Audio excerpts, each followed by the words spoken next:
গয়না টয়না পরে আসেননি তো? হাত তুলুন তো, কে এসেছেন দেখি। এসেছেন, খুব ভালো করেছেন। সোনার গয়না পরে আসা, মেলা টেলাতে সোনার গয়না পরে আসতে নেই, সবাই ইমিটেশনের গয়না। আর যদি কেউ পরে এসেছেন এই ভিড়ভাট্টার মধ্যে, তারা নিজের নিজের সেই গয়না সামাল দেবেন। সামাল দেওয়ার জন্য এই কর্তৃপক্ষ দায়ী থাকবে না এবং স্থানীয় পুলিশ প্রশাসন দায়ী থাকবে না। যদি কেউ পরে এসেছেন আপনারা খুলে নিজের ব্যাগের মধ্যে রাখুন।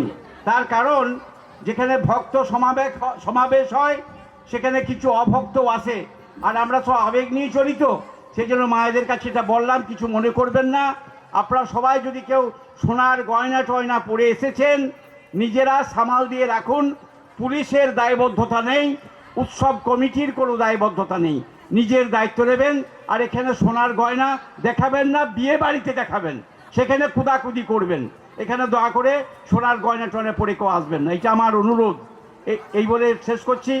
এখন না, রিজিদা না এলে হয়, ধরে নিয়ে এসো, তুমি যেমন করে হোক রিজিদাকে তুলে নিয়ে এসো, আনতে হবে।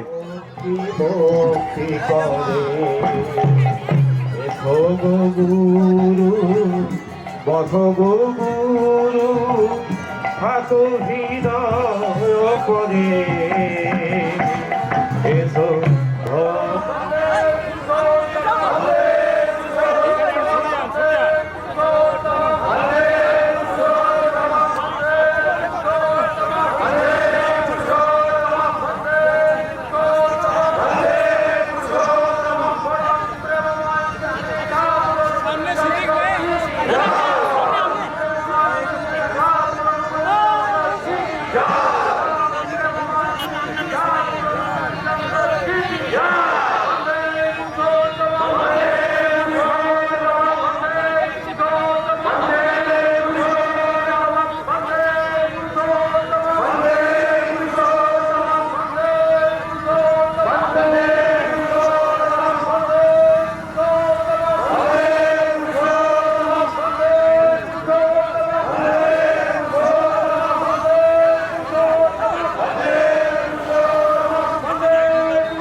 পতিত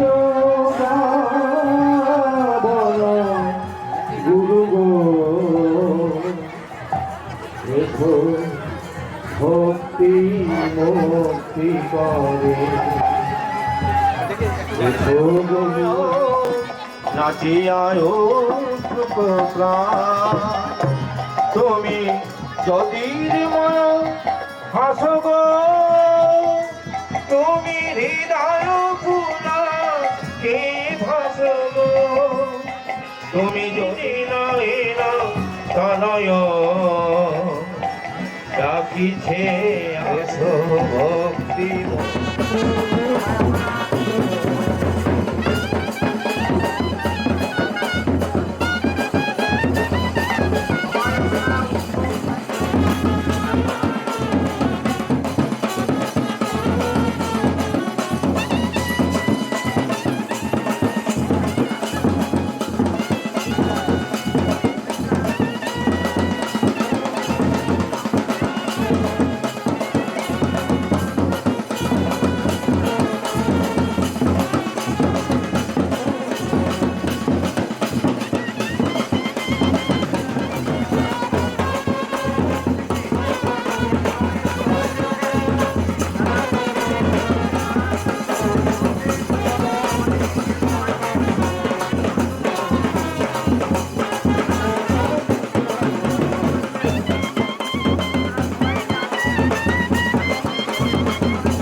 গুপ্ত ক্ষমা জেগে রয় এই মানুষের হিয়ার ভেতর গুপ্ত ক্ষমা জেগে রয় মানুষ তোরা মন সত্য জানা দেখি তাদের সর্বপ্রথম দুর্বলতার বিরুদ্ধে যুদ্ধ পাঠ ধ্বংসপাত সর্বনাশা রক্ত বীজের ভবনদার সর্বপ্রথম দুর্বলতার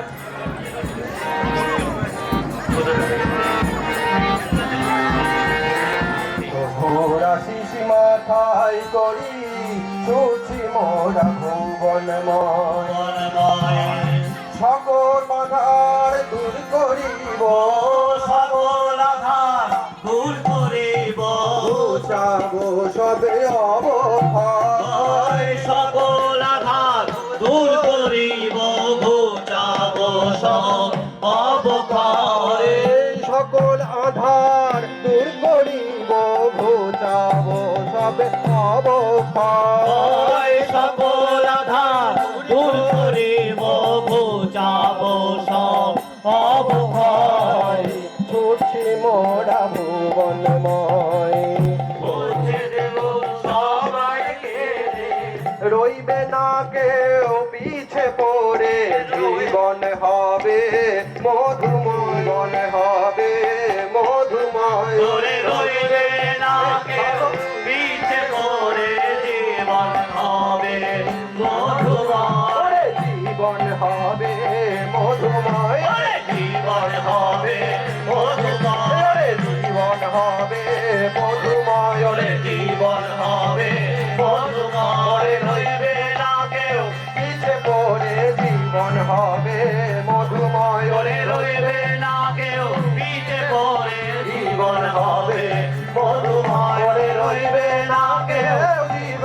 আড়াই মিনিট বক্তব্য রাখবেন প্রবীণ সহপ্রতিনিধিক।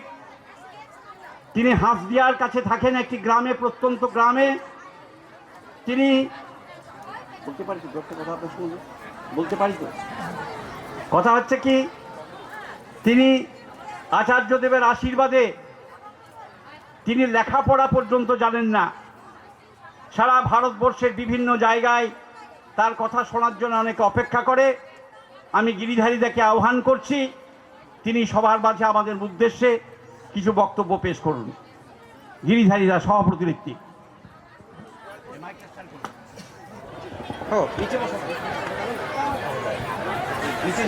আর ওখানে সাংবাদিক এবং ভিআইপিরা বসবে, আপনারা ওই দিকে বসুন। ডান দিকের যে চেয়ারগুলি আছে কোনো সময় তারা আসবেন।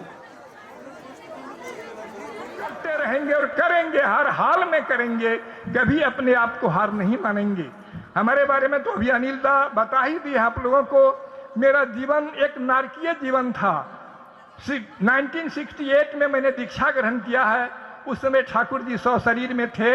एक दिन दर्शन करने का केवल मौका मिला था, कुछ बात करने का मौका नहीं मिला था। और 7 वर्ष के उम्र में मेरे पिताजी दुनिया से गुजर गए थे, जिस कारण से पढ़ाई लिखाई का कोई सौभाग्य नहीं मिला। माँ किसी तरह से जिंदा रख दी, यही तो बहुत है। पढ़ाई लिखाई कहाँ से करेगी। जितना दिन दीक्षा के पहले मेरा जीवन बीता वो नारकीय जीवन था। शराब पीना, मारपीट करना, लोगों के साथ झगड़ा करना। 7 गो मेरे ऊपर वारंट था। दीक्षा के पहले मेरे ऊपर 7 गो वारंट था। पुलिस लोग खेत खलिहान में जहाँ तहाँ हमको खोजने चलते थे। हमारे ऋतिक श्रद्धे नारायण दा हैं पटना, वो उनको बहुत लोग जानते हैं, लगभग सभी लोग जानते हैं। वो अपने काम से गए थे हमारे गांव में, और उस दिन जिंदगी का पहली बार सत्संग के बारे में सुनने का मौका मिला। और उसी दिन मैंने दीक्षा के लिए इच्छा प्रकट किया और सुबह होकर के दीक्षा हो गई। 68 में 30 अक्टूबर को मैंने दीक्षा ग्रहण किया था। 2 महीना के बाद श्री बौरदा का जन्मतिथि उत्सव था, उसी में आए थे। आने के बाद ठाकुर जी को दर्शन नजदीक से उन्होंने ले जाकर के करा दिए थे। भाई एक दिन दर्शन का सौभाग्य मेरे जीवन में है और मेरे पास तो कुछ है नहीं। मैं जीवन में दीक्षा लेकर के तो बहुत खुश हुआ कि हमारा नारकीय जीवन, आने जाने का जो नशा लगा, वो सब गलत खान पान, गलत संगत, वो सब छूट ही गया था। लेकिन जीवन में मैंने कभी ये नहीं सोचा था कि ये सब देख करके कभी जीवन में ये सौभाग्य प्राप्त होगा। धनबाद जिला में मैंने घी का बिजनेस करने के लिए जाते थे।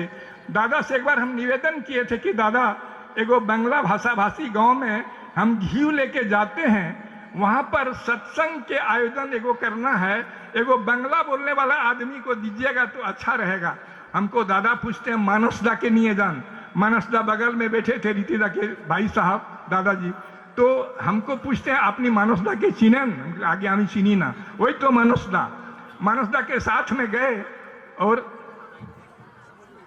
मानसदा के साथ में जाने के बाद रास्ता में मानसदा हमसे इंक्वायरी करने लगे, कैसे दीक्षा लिए, कब दीक्षा लिए, क्या है, कैसे है। उस समय जाजक का पंजा मुझे हुआ था। जाजक के पंजा होने के बाद मानसदा पूछते हैं दंड को लिखছেন না। আমি বলি दंड की बोले দিব আমি জানি না। तो बस साला गुवाला कोनो बुद्धि नहीं, एरकम मैंने भाई किस हिसाब से मजाक करते जा रहे थे। उधर से जब धनबाद से लौटे तो श्री बौरदा के पास मेरे नाम से निवेदन कर दिए, ये दंड के लिए आशीर्वाद हुआ। सोचते शिशु प्रजापति व्रत करके गए और मिला उस दिन दंड। हमको बहुत जीवन में खुशी हुआ कि बस इतने तक मुझे चाहिए, इसके आगे ऋतिक उतिक बनने का तो कोई सौभाग्य है नहीं। हम तो नाम भी नहीं लिख सकते, कैसे होगा। बस उतने तक हमारा जीवन का लालसा था। हो गया आना जाना, सत्संग करना, जहाँ तहाँ ये करना। 98 में अप्रैल वाला उत्सव, ये चाय पानी भी कुछ नहीं पीना, हमको समझ में कुछ नहीं आया। गए, ऋतिक का पंजा हमको मिला। मिलने के बाद शाम में रिसेप्शन हाउस में जब गए, अभी वर्तमान आचार्य देव उनको प्रणाम करने के लिए, तो दूर ही से लाइन में खड़ा थे। हम तो बोला कि पूछते हैं गिरिधारी दा आपके पंजा हो आगे हैं हो प्रयोजन होले 1 मास एखाने थाकते हो, कोनो असुविधा नहीं। तो हम लोग 1 महीना नहीं रहेंगे यहाँ। हमारे पीछे आचार्य देव 3 गो लड़का को लगा हमको कहते आज के गवर्नर हरिचार तिथि आपकी हाउस से आगे जानी ना तो बाकी और काम दुनिया में कोई संभव नहीं है। इसलिए वर्तमान पुरुषोत्तम उसके लिए राजपथ होता है।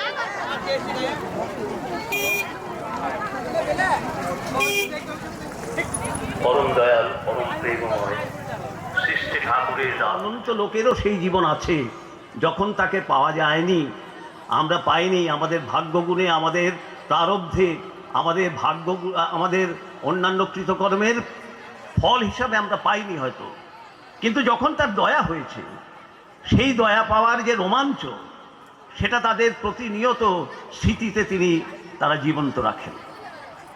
আমার তো সেই ধরনের অনুভূতি হয়নি, আমি সহজ বিশ্বাসে আমি পেয়ে গেছি।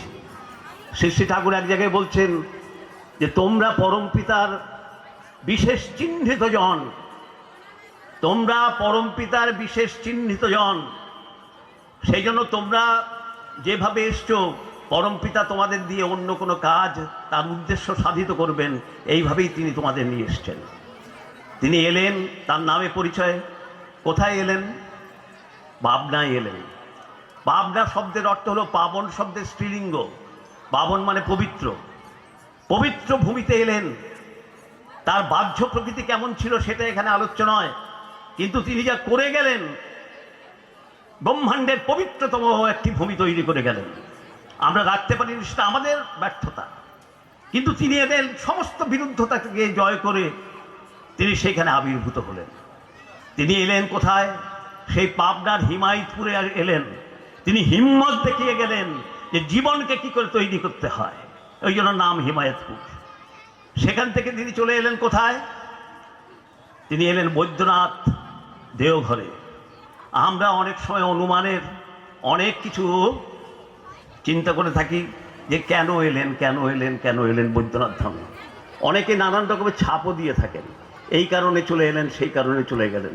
এবং সব থেকে বেশি বলা হয় যেটা, সেটা হলো স্বাস্থ্য উদ্ধারের জন্য চলে এলেন। তো স্বাস্থ্য উদ্ধারের জন্য এর আগে কার্শিয়াংয়ে পাঠানো হয়েছিল তাকে, তার অভিপ্রেত ছিল না তা। সেখানে গিয়ে প্রায় ইয়লীলা সংবরণের মতো অবস্থা। দয়া করে তিনি বললেন যে আমাকে হিমায়তপুরে নিয়ে চল, তা নাহলে আমি বাঁচব না।